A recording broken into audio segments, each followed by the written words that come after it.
Hello, friends. I hope all of you are fit and fine. आप सभी को मेरा प्यार भरा नमस्कार and a warm welcome to my channel जिंदगी कहानी. I hope all of you are fit and fine.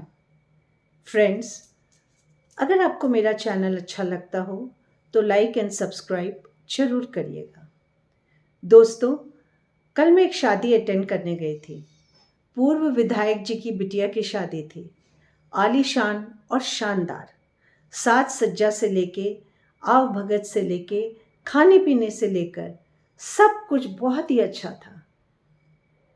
खाने पीने की बात करूं तो एक बड़ा एरिया नॉन वेजिटेरियन खाने वालों का था, जहां पर तरह तरह के स्नैक्स और नॉन वेजिटेरियन डिशेस रखे थे.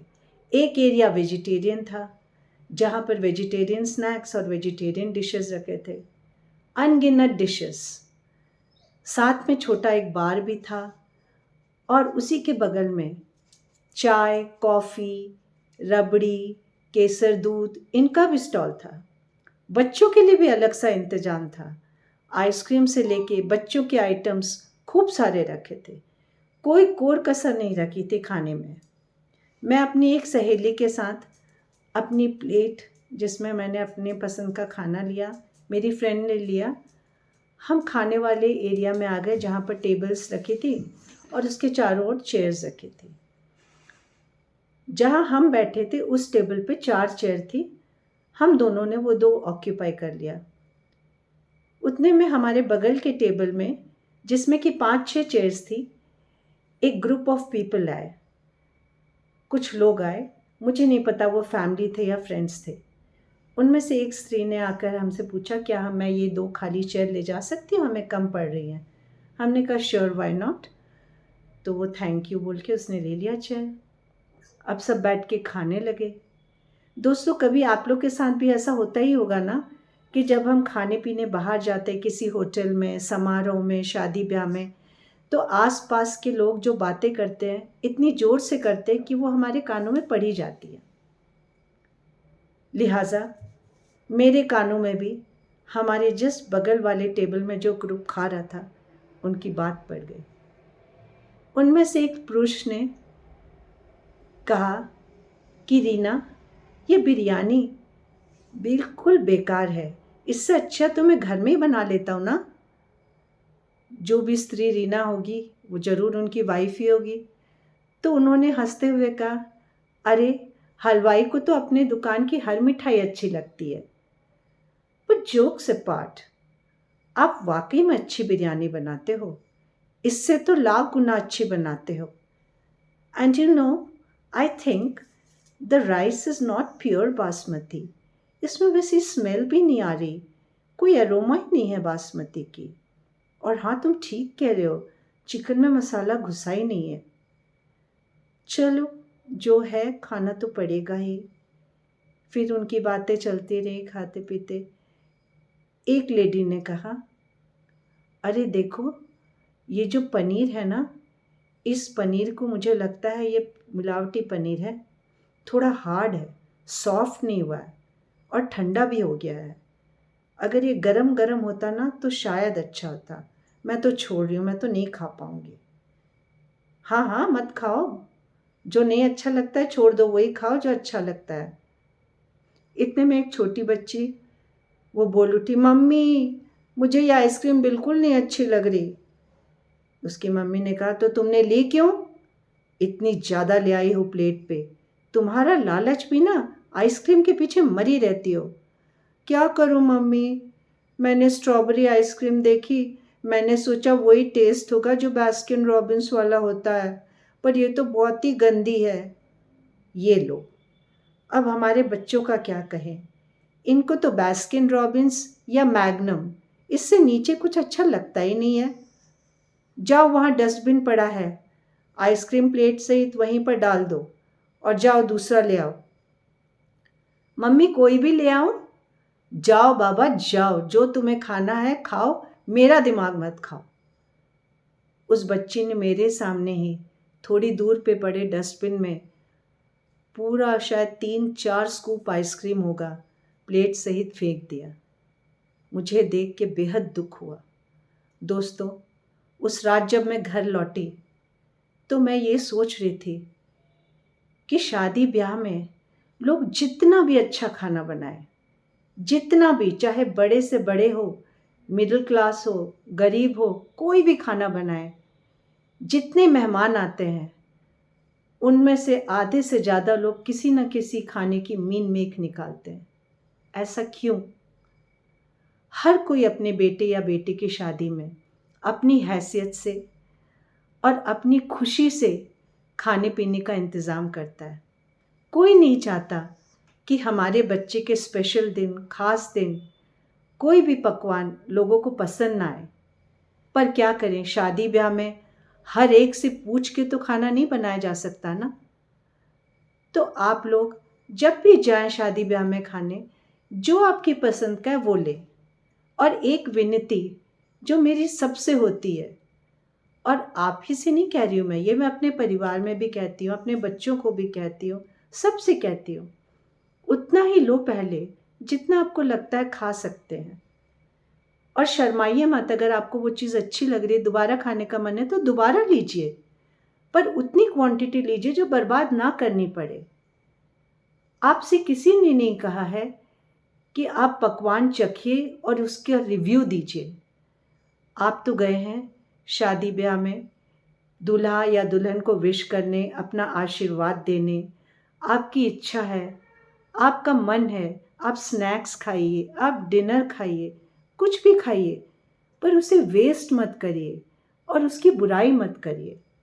और हाँ, देखिए, जो बच्चे ने आइसक्रीम फेंकी, उसकी मम्मी ने तो उसे वहीं सिखा दिया कि बेटा, जो खाना तुम्हें अच्छा नहीं लगता उसको जाओ फेंको, उसकी कोई वैल्यू नहीं है।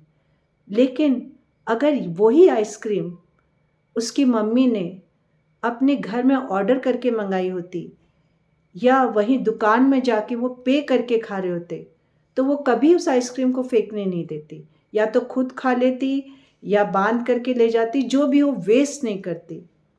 दोस्तों, जितना पैसा हमारा कीमती है उतना हर किसी का कीमती है।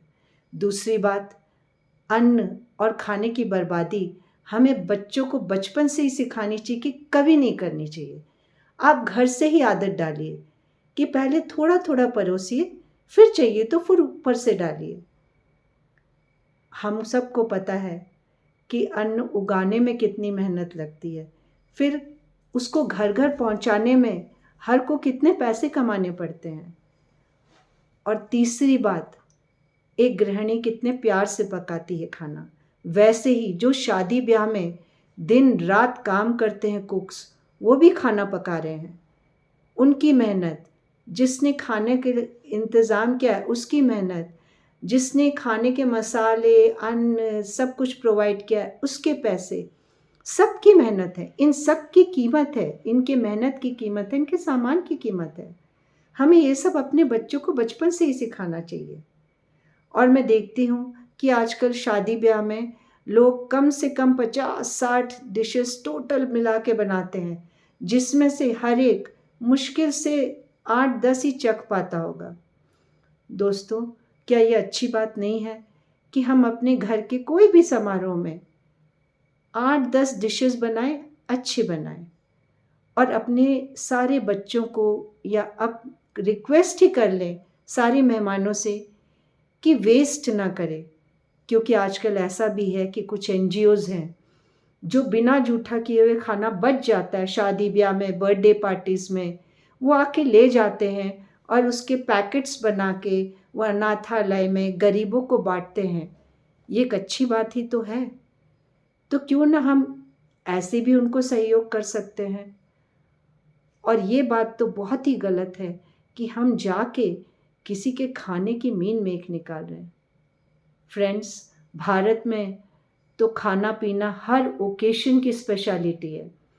नामकरण हो, खाना पीना होता है, शादी ब्याह हो, खाना पीना होता है, बर्थडे पार्टीज हो, खाना पीना होता है, यज्ञोपवीत संस्कार हो, खाना पीना होता है, यहाँ तक कि मृत्यु के बाद जो 13वीं का भोज होता है उसमें भी खाना पीना होता है। और ये इसलिए होता है कि हमारे सनातन धर्म में, हमारे भारत में ये बताया गया है कि अन्न का बहुत महत्व होता है। हम जो मृत्युपरांत भोज करवाते हैं उसमें सबसे पहले जो पकवान होते हैं वो पितरों को देते हैं। इसका मतलब आप समझ सकते हैं ना कि खाना और पीना कितनी पवित्र चीज़ है। Friends, I request you all, आप आइंदा से कभी भी किसी की शादी में जाएं, आप एंजॉय करें, खूब खाएं, खूब पीजिए, लेकिन वेस्ट मत करिए। अपने बच्चों को घर से ही सिखा के ले जाइए कि बच्चों, तुम्हें जो खाना है पहले थोड़ा थोड़ा अपने प्लेट में लेना, फिर जो तुम्हें अच्छा लगता है वो दोबारा लो, कोई बात नहीं। मैं तो कहती हूँ इसमें शर्माने की ज़रूरत ही नहीं, आप 4 बार लेने जाइए खाने की चीज़ें।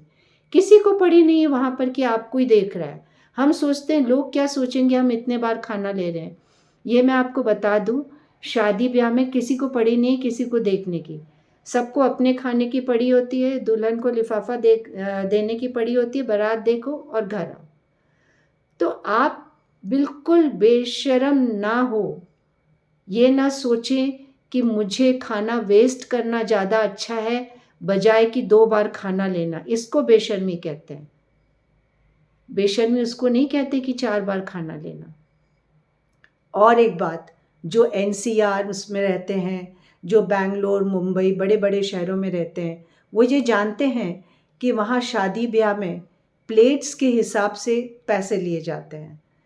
तो प्लीज़ आप जब वहाँ जाएं, कोशिश करिए, आप जब अपनी एक प्लेट लेते हैं खाने के लिए, उसी में हर चीज़ लेने की कोशिश करिए। स्नैक्स खाइए, ख़त्म हो जाए तो फिर उसी में डिनर लीजिए, ख़त्म हो जाए तो उसी में थोड़ा सा स्वीट डिश लीजिए, ताकि जो होस्ट है उस पर पैसों का बोझ ना पड़े।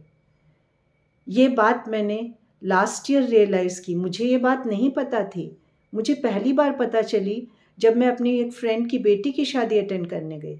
उसने मुझे बताया कि पता है संगीता, तुझे दिल्ली में रेट्स ऐसे हो गए अब, हम अपना मेनू बताते हैं, वो उस हिसाब से एक एस्टिमेट बनाते कि एक प्लेट में लगभग कितना खर्चा आएगा और प्लेट्स का गिनते हैं। और लोग क्या करते हैं, एक प्लेट में डेज़र्ट लेते हैं, उसको डस्टबिन में डाल देते हैं, दूसरा प्लेट लेते हैं, उसमें डिनर लेते हैं। बच्चे इस तरह कितनी प्लेट लेते हैं। बस आज मुझे आपसे यही शेयर करना है।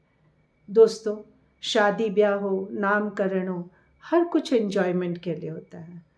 आप ज़रूर खाइए, और हाँ, जो 13वीं का भोज होता है उसे प्रसाद समझ के खाइए, लेकिन उसे भी बर्बाद मत करिए। खाना कभी मत बर्बाद करिए। अपने बच्चों को बचपन से आदत डालिए कि खाने की बर्बादी अच्छी नहीं है। अगर आपको भी कुछ सजेशन देना है या आपने कभी कुछ ऐसा देखा हो तो ज़रूर कमेंट करके बताइएगा। और आज मैं ये अपॉर्चुनिटी लेती हूँ, मेरे जितने भी दर्शक हैं, सब्सक्राइबर्स हैं, जिन्होंने मुझे सब्सक्राइब किया है, उनको मैं तहे दिल से शुक्रिया कहना चाहती हूँ। आप लोगों ने मुझे बहुत प्यार दिया है। ये भी कहते हुए मुझे खुशी आज हो रही है आज कि कुछ मेरे सब्सक्राइबर मुझे मिले तो उन्होंने ये कहा कि आपके वीडियो देख के हमें बहुत कुछ सीख मिली, खासकर मेडिकल संबंधित और एटिकेट संबंधित। दोस्तों, यही मेरी बहुत बड़ी उपलब्धि है।